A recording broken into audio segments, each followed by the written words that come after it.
Hello दोस्तों, स्वागत है आपका मेरे इस चैनल पर, जिस चैनल का नाम है एडुकम साइट। आज का जो हमारा टॉपिक है वो है 10th क्लास का। 10th क्लास में पिछली बार हम 1.4 लेसन 1.4 यानी कि परीक्षण कर देखें 1.4 का समाधान कर रहे थे और हमने कम से कम इसका तीन पार्ट बना लिया है और ये आज का चौथा पार्ट है। तो चौथे पार्ट में जहाँ तक हमने पिछली बार कर लिया था उसके आगे हम करने वाले हैं। तो चलिए फिर शुरू करते हैं।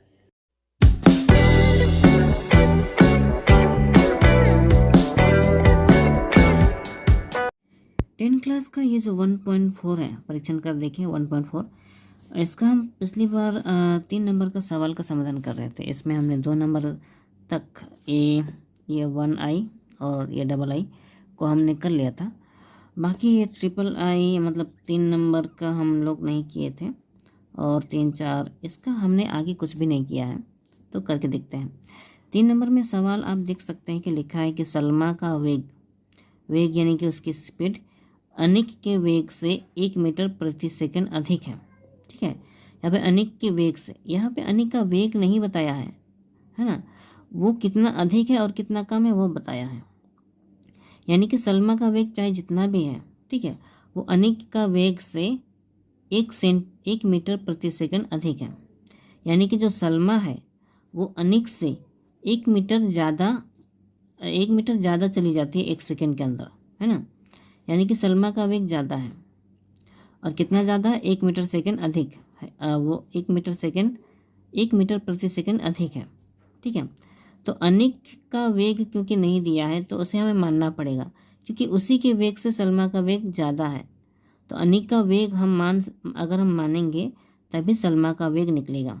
ठीक है, उसके बाद यहाँ लिखा है 180 मीटर दौड़ने पर सलमा अनिक से 2 सेकंड पहले पहुंची, है ना। यानी कि अगर 180 मीटर दौड़ने पर सलमा अनिक 2 सेकंड पहले पहुंची, क्योंकि 2 सेकंड पहले पहुंची है सलमा से, मतलब सलमा अनिक से 2 सेकंड जल्दी पहुंचा है। ठीक है, तो जल्दी पहुंचा है उस हिसाब से तो वो दोनों 180 मीटर तक ही गए होंगे। तभी तो उसी दूरी में 180 मीटर की दूरी में ही वो सलमा 2 सेकंड पहले पहुंच जाएगी, है ना। तो यानी कि मेन दूरी हमारा 180 मीटर है, यानी कि उन दोनों को 180 मीटर तक जाना है। ठीक है, अब क्योंकि दोनों को 180 मीटर तक जाना है तो दोनों को 180 मीटर तक जाने में कितना समय लगेगा वो निकालना है। अगर उनका वेग पता रहेगा तो 180 मीटर में दोनों अलग अलग कितने समय में जाएंगे वो हम निकाल सकते हैं। तो दोनों का अलग अलग समय निकालेंगे तभी तो दोनों के समय का अंतर 2 सेकंड का अंतर होगा, है ना। अगर मैं सलमा का समय निकालता हूँ 180 मीटर जाने में समय, ठीक है, तो उसका समय कम होगा क्योंकि वो 10 सेंटीमीटर कम है। ठीक है, वहीं पे अगर मैं अनिक का निकालता हूँ तो अनिक का वेग ज़्यादा होगा। यानी कि अनिक को जितना समय लगता है उस अनिक के समय से अगर मैं सलमा का समय घटाता हूँ तो वो 2 सेकंड का अंतर होता है। तो ये तो मैंने समझा दिया, अब इसको करके देखें। क्वेश्चन के हिसाब से अनिक का वेग नहीं है तो हमें मानना पड़ेगा। ठीक है, माना अनिक का वेग बराबर 1 मीटर प्रति सेकंड है। ठीक है, प्रति सेकंड, इसको पूरा लिख देते हैं, 1 मीटर प्रति सेकंड है अनिक का वेग। वहीं पे उसका जो सलमा है, ठीक है, सलमा का वेग उसका 1 मीटर प्रति सेकंड ज़्यादा है। यानी कि इस x में, ठीक है, +1, ये 1 मीटर ज़्यादा चली जाती है, यानी कि x + 1 मीटर प्रति सेकंड होगा। ठीक है, अब देखिए, क्योंकि अनिक जो है वो 1 सेकंड में 1 मीटर जाता है, यानी कि 1 मीटर जाने में 1 सेकंड लग जाता है, तो टोटल उसे 180 मीटर जाने में कितना समय लगेगा, यही हमें निकालना है। क्योंकि हमें समय निकालना है इसलिए मीटर वाले मतलब दूरी वाले पार्ट को इधर लिखेंगे और समय वाले पार्ट को उधर लिखेंगे, है ना। इसलिए चूंकि अनिक को, है ना, अनिक को 1 मीटर जाने में समय 1 मीटर जाने में उसे समय लगता है 1 सेकेंड का, 1 सेकेंड, ठीक है। तो इसीलिए अनिक को, एक चीज़ है मैंने बताया है कि इस तरह का जो एक एक नियम होता है उसमें पहले 1 का मान होना चाहिए तभी हम कर सकते हैं। यहाँ पे 1 का मान नहीं है ना, 1 मीटर तो है लेकिन यहाँ पे 1 मीटर का तो मान है ही नहीं, तो हमें पहले 1 का मान निकालना पड़ेगा। इसलिए अनिक को 1 मीटर जाने में समय, ठीक है, 1 मीटर जाने में समय, तो 1 मीटर जाने में समय, ये एक जो है ये ऊपर ही रहेगा, ये एक्स नीचे आ जाएगा, यानी कि 1/x सेकेंड हो जाता है, ठीक है, इतना सेकेंड। इसीलिए अनिक को टोटल जाना है 180 मीटर, ठीक है, 180 मीटर जाने में समय बराबर, ठीक है, क्योंकि देखिए 1 से ज़्यादा है 180, तो 1 से ज़्यादा का मान निकालना तो गुना किया जाता है, इसलिए 180 और 1 ये गुना हो ही जाएगा, नहीं लंबाई लिखते हैं, ठीक है, 180, ठीक है, ये लिखा हमने 180 एकम 180/x इतना सेकेंड होगा, ठीक है, यानी कि अनिक को जाने में इतना समय लगता है। सेम टू सेम अगर सलमा की बात करें तो यहाँ सलमा लिखेंगे, सलमा को यहाँ ये जो x+1 है, x+1 ये वाला, उसे यहाँ पे लिखे होंगे x+1 मीटर जाने में समय 1 सेकेंड, ठीक है।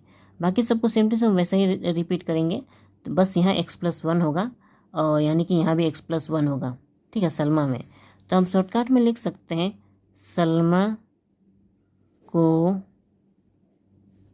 180 मीटर जाने में समय, शॉर्टकट में लिखेंगे, ठीक है, सलमा को 180 मीटर जाने में समय लगेगा 180/x+1 इतना सेकेंड, ठीक है। तो ये सलमा का समय है और ये अनिक का समय है। जैसा हमने सवाल को समझा है, सलमा को कम समय लगता है ना, 2 सेकंड कम, और अनिक को ज़्यादा समय लगता है, यानी कि ये वाला ज़्यादा है और ये वाला कम है, यानी कि इस ज़्यादा वाला से कम वाला को घटाएंगे तो 2 सेकंड का अंतर है ना। अगर 2 सेकंड का अंतर है यानी कि इसको घटाएंगे तो 2 सेकंड निकलेगा। इसीलिए हम लिख सकते हैं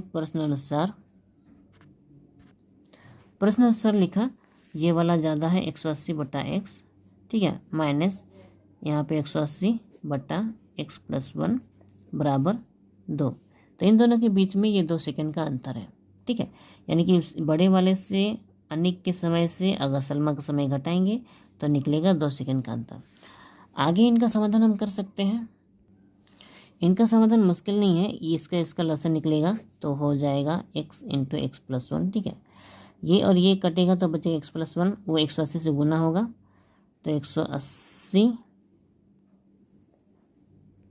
एक चीज़ है इस दोनों में, क्योंकि 180 है तो हम उसको कॉमन ले सकते हैं, है ना, तो इसलिए 180 और 180 अगर हम कॉमन लेते हैं तो बाहर चला जाएगा, ठीक है, होने से यहाँ पे सिर्फ 1 बचेगा, यहाँ भी सिर्फ 1 बचेगा, ठीक है।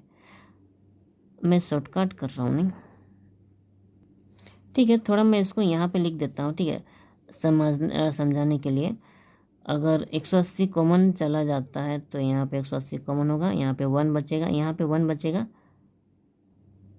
जगह कम है, 1/x बचेगा, फिर प्लस यहाँ भी 1/x+1 बचेगा, ठीक है, 1/x+1 यहाँ पे इसकी जगह पर ये होना चाहिए, ठीक है, इसके बाद वाला पार्ट में ये होना चाहिए, ठीक है, लेकिन मैं यहाँ शॉर्टकट कर रहा था, ठीक है। तो अब क्योंकि यहाँ पे 1 बचा है, ठीक है, लसा x कट जाएगा तो बचेगा x+1, x+1 इस 1 से गुना होगा तो यहाँ पे सिर्फ x+1 बचेगा, ठीक है, तो ये बड़ा ब्रैकेट लगेगा, ठीक है, माइनस ये सॉरी ये यहाँ प्लस दे दिया, ये माइनस होगा, ठीक है, ये वाला माइनस ये वाला माइनस यहाँ पे होगा, ठीक है, फिर x+1 कट जाएगा, बचेगा हमारा ये वाला x, तो ये x और 180 गुना होगा, सॉरी यहाँ पे तो 1 बचा है ना, ये इससे बात करें ना, x+1 कट जाएगा, बचेगा हमारा ये x और ये 1 गुना होगा तो x से कम x हो जाएगा, बचेगा यहाँ पे कुछ भी नहीं और, ठीक है, बराबर 2 बच गया।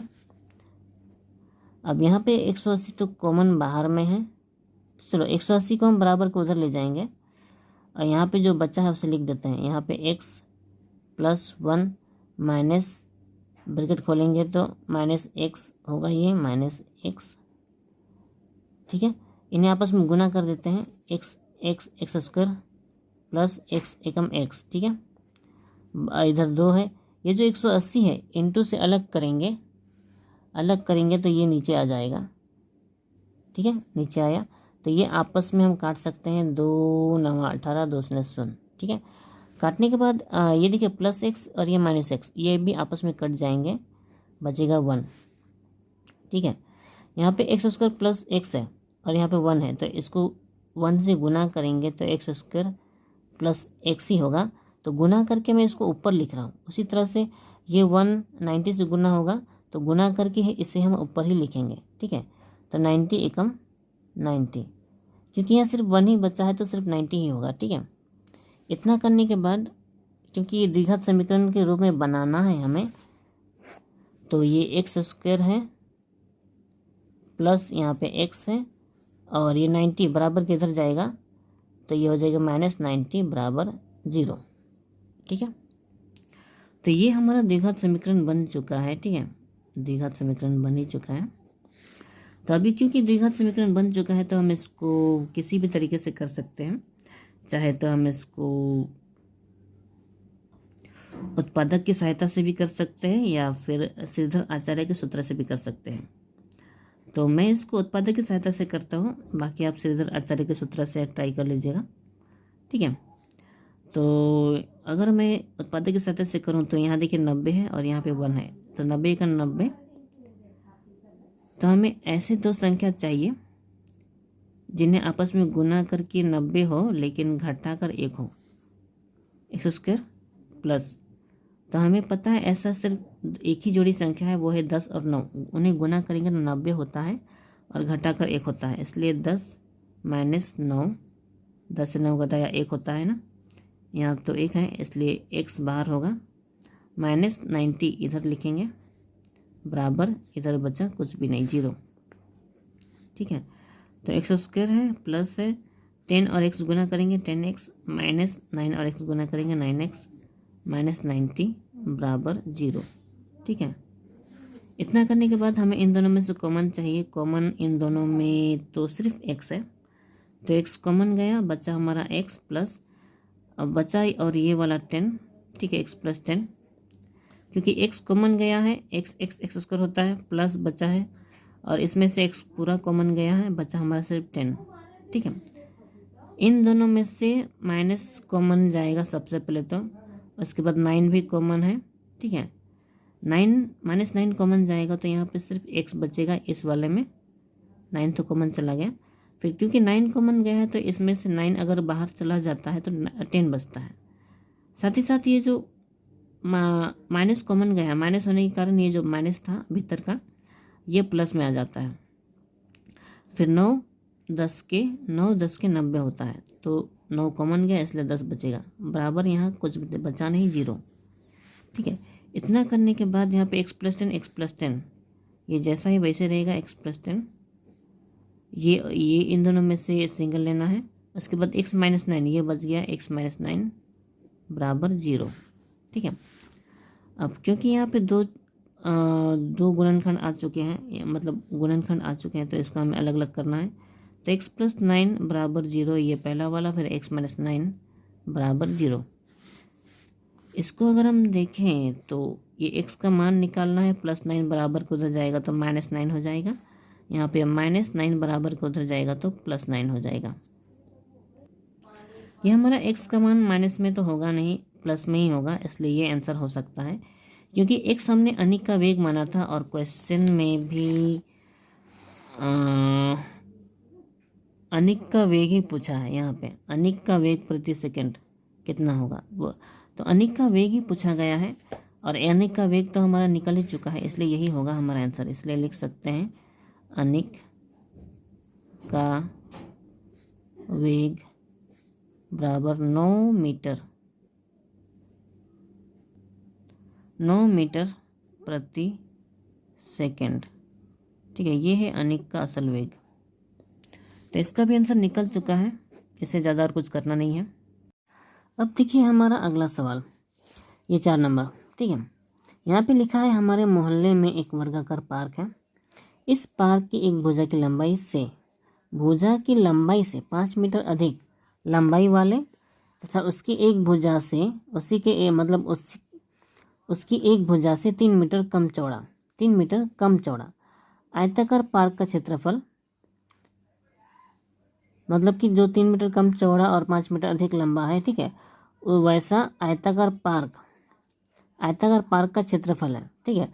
तो उस वर्गाकार पार्क के क्षेत्रफल से, यानी कि जो वर्गाकार पार्क है उसके क्षेत्रफल से 78 वर्ग मीटर कम हो। तो वर्ग क्षेत्र की भुजा हिसाब करके देखें। अक्सर इस तरह का जो सवाल है उसे पढ़ के भी बहुत सारे बच्चे समझ नहीं पाते हैं कि असल में लिखा क्या है। तो पहले तो ये समझ लो कि क्या लिखा है, एक एक लाइन को पढ़ने की समझने की कोशिश करें, ठीक है। यहाँ लिखा है हमारा मोहल्ला, तो मान लीजिए कि मोहल्ला है, मोहल्ले में एक वर्गाकार पार्क है। पार्क है इतना तो समझ में आ गया ना, लेकिन वो पार्क कैसा है, वर्गाकार है, ठीक है। तो हम इसको कल्पना करके एक चित्र तो बना सकते हैं, ठीक है। जस्ट बना कर देखते हैं। तो एक पार्क है, ठीक है, वो वर्ग कैसा है, वर्गाकार। तो वर्गाकार में तो चारों तरफ बराबर होता है, तो ये चारों तरफ बराबर होना चाहिए, ठीक है, चारों तरफ बराबर। यानी कि इसका यहाँ से यहाँ जितना लंबा है, ठीक है, यहाँ से यहाँ भी उतना ही लंबा होगा, यहाँ से यहाँ भी उतना ही लंबा होगा, और यहाँ से यहाँ भी उतना ही लंबा होगा। यानी कि चारों तरफ की लंबाई एक समान होगी, है ना, वर्गाकार पार्क में। अब बोला है इस पार्क की एक भुजा की लंबाई, यानी कि इस पार्क की जो एक भुजा की लंबाई है, जो कि यहाँ की हर एक भुजा को कह सकते हैं, कोई भी भुजा, क्योंकि चारों भुजा तो बराबर ही है। तो उसके एक भुजा की लंबाई जो है, लंबाई से 3 मीटर और 5 मीटर अधिक। अब देखिए इसकी एक भुजा की लंबाई तो दिया ही नहीं है, तो कैसे उससे 5 मीटर अधिक कर सकते हैं। तो अगर हम इसकी एक भुजा की लंबाई मान लेते हैं, है ना, इतना तो कर सकते हैं, क्योंकि यहाँ लिखा है एक भुजा की लंबाई। तो एक भुजा की लंबाई हमने माना x, उसी लंबाई से 5 मीटर अधिक। तो 5 मीटर करने से, तो अधिक अधिक करने से तो 1 + 5 हो जाएगा ना, है ना, अधिक लंबाई वाले तथा उसकी एक भुजा से 3 मीटर कम, यानी कि उसी के एक भुजा से, यानी कि इसका एक भुजा जो है, ठीक है, इसका एक भुजा जो है उससे 3 मीटर कम, बस इतना ही तो बोलना है, ठीक है। सबसे पहले x प्लस मतलब जो वर्ग की एक भुजा की लंबाई है, एक भुजा की लंबाई है उससे 5 मीटर अधिक, यहाँ पे बोला है ना 5 मीटर अधिक लंबाई देखिए लंबाई बोला, यानी कि ये लंबाई है, ठीक है, तथा उसकी एक भुजा से 3 मीटर कम चौड़ा, यानी कि उसकी एक भुजा से, उसका एक भुजा जो है उससे 3 मीटर कम चौड़ा।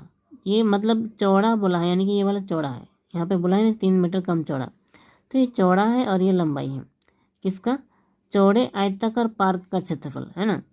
यानी कि ये x+5 मीटर, x+5 मीटर लंबा और x-3 मीटर चौड़ा, ये आयताकार पार्क का क्षेत्रफल होगा। और आयत का क्षेत्रफल हमें पता है, जो लंबाई और चौड़ाई को गुना किया जाता है, यानी कि इसे गुना कर सकते हैं, ठीक है। तो आयताकार पार्क का क्षेत्रफल उस वर्गाकार पार्क के क्षेत्रफल से 78 वर्ग मीटर कम है। देखिए किससे कम है, इस पर ध्यान दीजिए। आयताकार पार्क का क्षेत्रफल, आयताकार पार्क का क्षेत्रफल वर्गाकार पार्क के क्षेत्रफल से, है ना, यानी कि वर्गाकार पार्क ज़्यादा होगा, तभी तो उसके क्षेत्रफल से ये वाला आयताकार पार्क का क्षेत्रफल बोला है ना। तो यानी कि आयताकार पार्क का ये क्षेत्रफल कम है, कितना कम है, 78 वर्ग मीटर। तो अब देखिए पार्क का क्षेत्रफल कैसे निकलेगा, क्योंकि वो पार्क के क्षेत्रफल से कम है। तो पार्क का एक भुजा की लंबाई तो x है, तो अगर पार्क का क्षेत्रफल निकालते हैं तो भुजा का स्क्वायर किया जाता है, यानी कि इसका जो भुजा है x, है ना, उसका स्क्वायर होगा, यानी कि x², है ना। यानी कि ये ज़्यादा है और ये कम है ना। यानी कि इनको अगर हम घटाते हैं तो 78 का अंतर आएगा। यहाँ पर बोला है ना 78 वर्ग मीटर कम हो, ठीक है। जैसे यहाँ क्वेश्चन में बोला है आयताकार पार्क का क्षेत्रफल, है ना, उस वर्गाकार पार्क के क्षेत्रफल से कम है ना। यानी कि वर्गाकार पार्क का क्षेत्रफल ये है, इससे कम कौन है, ये, यानी कि इनको अगर घटाएंगे तो हमारा 78 निकलना चाहिए। तो इस तरह से ये समीकरण बन जाएगा, ठीक है।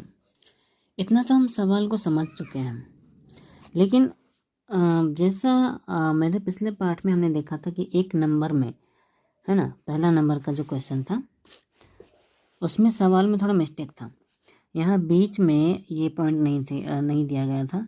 यहाँ पे जो होना चाहिए था, छोटी भुजा के 2 गुना से 6 सेंटीमीटर अधिक, है ना, ये वाला पॉइंट नहीं था।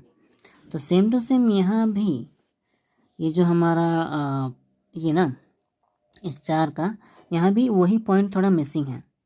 मैं पहले भी बनाया है तो मुझे पता है कि ये सवाल थोड़ा सा मिस्टेक है। ठीक है, मैंने बांग्ला किताब में भी चेक किया है, यहाँ पे सवाल में थोड़ा मिस्टेक है।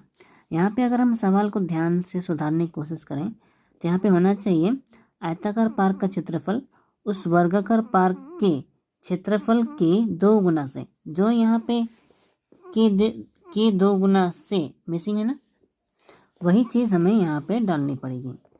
तो वर्गाकार पार्क के क्षेत्रफल तो नीचे लिख देते हैं। ठीक है, अरे यार, तो होना ये चाहिए वर्गाकार पार्क के क्षेत्रफल के 2 गुना से। ठीक है, यानी कि जो क्षेत्रफल होगा उसका 2 गुना से 78 वर्ग मीटर कम होगा। ठीक है, यानी कि अगर हम इसमें ध्यान दें तो ये जो वर्गाकार पार्क का क्षेत्रफल है, इसमें इसका हमें 2 गुना करना पड़ेगा। ठीक है, 2 गुना करेंगे तभी इसका समाधान सही होगा। ठीक है, तो हम आगे बना सकते हैं। तो जैसा कि हमने देखा उदाहरण में, जैसा मैंने समझाया, ठीक है, वैसा हमें मानना पड़ेगा। क्या माना? वर्गाकार पार्क के एक भुजा, माना वर्गाकार पार्क के एक भुजा की लंबाई बराबर x मीटर है। ठीक है, x मीटर, इतना तो समझ गया। अब जो है आयताकार पार्क की लंबाई निकालनी है। तो पार्क की लंबाई हमें पता है, जो वर्गाकार पार्क का जो भुजा की लंबाई है ना, उससे 5 मीटर अधिक है, यानी कि x + 5 मीटर, 5 मीटर ये आयताकार पार्क की लंबाई है। सेम टू सेम आयताकार पार्क की चौड़ाई होगी, तो चौड़ाई तो 3 मीटर कम है, यानी कि x - 3 मीटर। ठीक है, तो ये हमारा लंबाई निकल गया, ये हमारा चौड़ाई निकल गया। अब वर्गाकार पार्क, उसका भी क्षेत्रफल निकालना पड़ेगा, चूँकि वर्गाकार पार्क का क्षेत्रफल x है। देखिए, वर्गाकार पार्क की एक भुजा की लंबाई तो x है, यानी कि उसके पार्क का क्षेत्रफल x² हो जाएगा, क्योंकि वर्ग का जब भी क्षेत्रफल निकालते हैं तो भुजा का स्क्वायर करते हैं। ये तो मैंने पहले ही बता दिया। आगे मुझे करना है प्रश्न अनुसार। किताब के सवाल के हिसाब से पार्क का क्षेत्रफल, वर्गाकार पार्क का क्षेत्रफल बड़ा है, ठीक है, और आयताकार पार्क का क्षेत्रफल कम है, यानी कि ये बड़ा है तो इससे माइनस करना पड़ेगा। ठीक है, माइनस किसको करना पड़ेगा? इन दोनों का क्षेत्रफल, इन दोनों के गुणनफल ही क्षेत्रफल होगा ना। तो वैसे हमें शायद यहाँ पे क्षेत्रफल निकाल लेना चाहिए, आयताकार पार्क का क्षेत्रफल। ठीक है, मैं निकाल लेता हूँ। ठीक है, क्षेत्रफल करने से इन दोनों का गुना किया जाएगा, x + 5 गुना x - 3, अच्छा 3 है ना, 3 x - 3 वर्ग मीटर। ठीक है, समझ में आ रहा है? प्रश्न अनुसार। तो वर्गाकार पार्क का क्षेत्रफल ये बड़ा है और ये छोटा है, तो इसको लिखना पड़ेगा x + 5 और x - 3 ये गुना में है। तो इनको अगर घटाया जाता है, इन दोनों के गुणनफल को या क्षेत्रफल को, तो निकलता है वो 75, क्योंकि क्वेश्चन में 75 लिखा है। 75, दोनों के बीच का अंतर 75 नहीं, सॉरी 75 ही है ना, 1 मिनट, 78 है। ठीक है, क्वेश्चन में 78 है, 78 वर्ग मीटर। ठीक है, इतना तो हम समझ ही चुके हैं। तो 1 मिनट, यहाँ पे एक पॉइंट समझने की ज़रूरत है। जैसा हमने उदाहरण में समझाया था, एग्जाम्पल में, है ना, ये जो क्वेश्चन में किताब के मिस्टेक के हिसाब से, ठीक है, अगर हम उसको सुधारेंगे तो जो वर्ग का जो क्षेत्रफल है, वर्ग का पार्क का क्षेत्रफल है, उसका 2 गुना से, ठीक है, इसका 2 गुना से आयत का क्षेत्रफल 78 कम है ना। यानी कि इसका 2 गुना करेंगे, ठीक है, यानी कि इसका 2 गुना करेंगे तभी ये वाला 78 कम होगा, यानी कि इसको घटाएंगे तो वो बराबर के 78 होगा, ठीक है। अब क्योंकि हमें समझ चुके हैं कि 78 कम होगा, ठीक है, तो इसके आगे का तो हमें पता है, ये गुना होगा आपस में, तो गुना तो कर ही सकते हैं, ठीक है। तो मैंने गुना कर ही दिया है, ठीक है। ये जैसा है वैसे उतरेगा, ये जैसा है वैसे उतरेगा, ये भी वैसा का वैसा ही उतरेगा, बस ये गुना होगा, ठीक है। ये x square plus minus minus x और 3x, ठीक है, हो गया।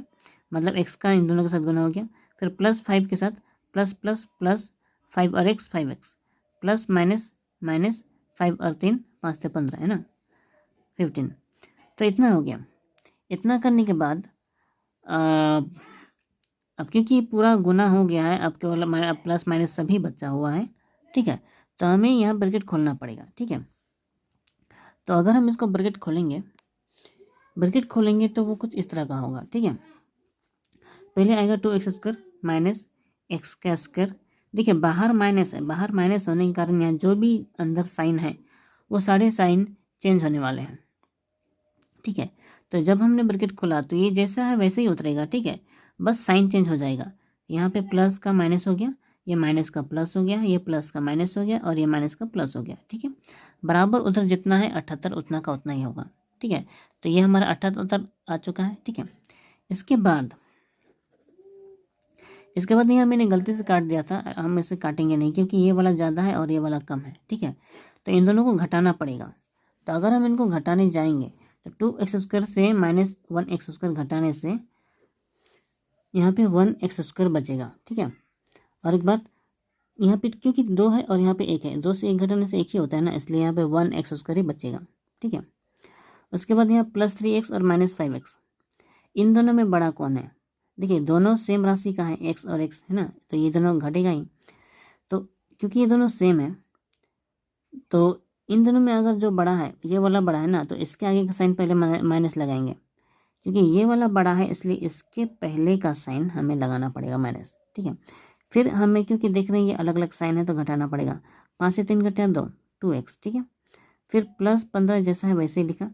फिर बराबर के उधर 78 था तो हम बराबर के इधर लाए माइनस, ठीक है। बराबर के इधर लाएंगे तो 78 हो जाएगा इधर माइनस में, ठीक है, माइनस 78। और जब वो इधर आ चुका है तो उधर कुछ बचा ही नहीं है, इसलिए वो उधर होगा 0, ठीक है। अब हम इसको देखते हैं क्या करना है। देखिए एक्स का स्क्वायर है यहाँ और कहीं स्क्वायर नहीं है, एक्स का स्क्वायर नहीं है, तो ये जैसा है वैसे ही रहेगा, ठीक है। माइनस 2x, यहाँ भी कहीं भी और कहीं एक्स नहीं है, ये स्क्वायर में है इसलिए ये तो नहीं होगा, लेकिन केवल एक्स पावर एक्स का पावर 1 यहाँ और कहीं नहीं है, तो ये जैसा है वैसे रहेगा, ठीक है। फिर प्लस 15 से माइनस 78, ये दोनों अलग अलग साइन का है तो ये इन्हें घटाना ही पड़ेगा, ठीक है। लेकिन ये वाला क्योंकि बड़ा है इसलिए इसके आगे का साइन माइनस, ये वाला माइनस लगाना पड़ेगा। अब 78 से 15 घटाएंगे तो 8 से 5 घटा 3, ठीक है, और यहाँ बचेगा 7 से 1 घटा 6 यानी कि 63 बराबर यहाँ बचता है 0, ठीक है। अब क्योंकि ये द्विघात समीकरण बन चुका है तो इसको करने के लिए कम से कम 2 तरीके हैं, ठीक है। तो मैं इसको केवल गुणनखंड विधि से करके देखता हूँ, ठीक है। यहाँ पे देखिए 63 है और ये माइनस में है ना, यानी कि ऐसा 2 संख्या चाहिए, ठीक है, जिन्हें गुना करके 63 हो, लेकिन ये जो माइनस है माइनस करके ये 2 आना चाहिए, ठीक है। ऐसा 2 संख्या जिन्हें गुना करके 63 होता है वो है 9 और 7, 9 से 63, उन्हीं को अगर हम घटाते हैं तो 2 आता है, ठीक है। यानी कि हमारा समाधान मिल चुका है, ठीक है। यहाँ पे एक्स स्क्वायर माइनस इसको कितना कितना घटा कर 2 होगा, 9 और 7, 9 माइनस 7, ठीक है, घटाने पर 2 आता है। बाकी बचा एक्स, ये जैसा वैसे लिखेंगे, ठीक है, माइनस 63 हो गया बराबर 0, ठीक है। अब देखिए यहाँ पे एक्स स्क्वायर जैसा है वैसे लिखेंगे, यहाँ पे ब्रैकेट खोलेंगे तो एक्स इन दोनों के साथ गुना होगा, minus 9x minus minus plus 7x minus 63 बराबर 0, ठीक है। इतना करने के बाद इन दोनों में से कॉमन लेना पड़ेगा हमें। इन दोनों में से कॉमन देख रहे हैं कि x है, ठीक है, बाकी बचा यहाँ पे एक्स स्क्वायर हो गया माइनस इन दोनों में से कॉमन x निकल चुका है, यहाँ पे सिर्फ 9 बचेगा, ठीक है, बराबर। और इन दोनों में से कॉमन है सिर्फ 7, ठीक है, इन दोनों में से 7 कॉमन लिया तो यहाँ x बचेगा बचा माइनस, और यहाँ 63 है, 63 है तो हाँ 63 है, तो 7 अगर कॉमन निकलता है, ठीक है, तो कितना से गुना करके 63 हो सकता है, ये 7 कितना से गुना करके 63 होगा, 9 से गुना करके, 9 7 9 63 होता है, ठीक है, बराबर इधर कुछ बचा नहीं तो 0 होगा। उसके बाद ये और ये कॉमन है, कॉमन है तो इसको सिंगल लिखना पड़ेगा, x-9, ठीक है, बचा हमारा x+7 बचा, तो ये तो जो बचा है उसको लिखना पड़ेगा, ठीक है, और इधर कुछ बचा ही नहीं है तो 0 का 0 ही होगा, ठीक है। इसके बाद हमें इसे 2 खंड करना है, x-9 बराबर 0 और इसको x+7 बराबर 0, ठीक है। यहाँ पे भी x का मान अगर निकालना चाहें, ठीक है, -9 बराबर को उधर जाएगा तो +9 हो जाएगा, और यहाँ पे +7 बराबर को उधर जाएगा तो -7 हो जाएगा, ठीक है, -7। अब क्योंकि -7 तो आंसर नहीं होना चाहिए, इसलिए ये वाला आंसर होगा, ठीक है। लेकिन हमने x माना क्या था, यहाँ पे हमने x माना था, माना वर्गाकार पार की एक भुजा की लंबाई x मीटर, यानी कि जो भी x का मान यहाँ पे प्लस में निकला है, ठीक है, ये वर्गाकार पार की एक भुजा की लंबाई है, वर्गाकार पार्क, तो वर्गाकार पार्क की लिखा ही नहीं है, पार्क की एक भुजा की लंबाई बराबर 9 मीटर, ये है हमारा आंसर। तो क्वेश्चन में भी अगर हम देखें तो वो एक वर्ग क्षेत्र की भुजा हिसाब करके देखें, वही पूछा गया है, यानी कि भुजा की लंबाई निकालनी है, तो यहाँ हम निकाल चुके हैं उसे, ठीक है। इस 2 क्वेश्चन को समझाने में ही मेरा कम से कम आधा घंटा चला गया है, और समझाने में तो टाइम लगता ही है। तो आज के लिए बस इतना ही, हम ज़्यादा नहीं करेंगे, जो बचा है उसे हम अगले चैप्टर में पूरा करने की कोशिश करेंगे। तो आज के लिए बस इतना ही। वीडियो अच्छी लगी हो तो लाइक करें, शेयर करें, सब्सक्राइब करना बिल्कुल भी ना भूलें। तो मिलते हैं अगली वीडियो में, तब तक अपना ख्याल रखें, खुद सीखें और दूसरों को भी सिखाएं।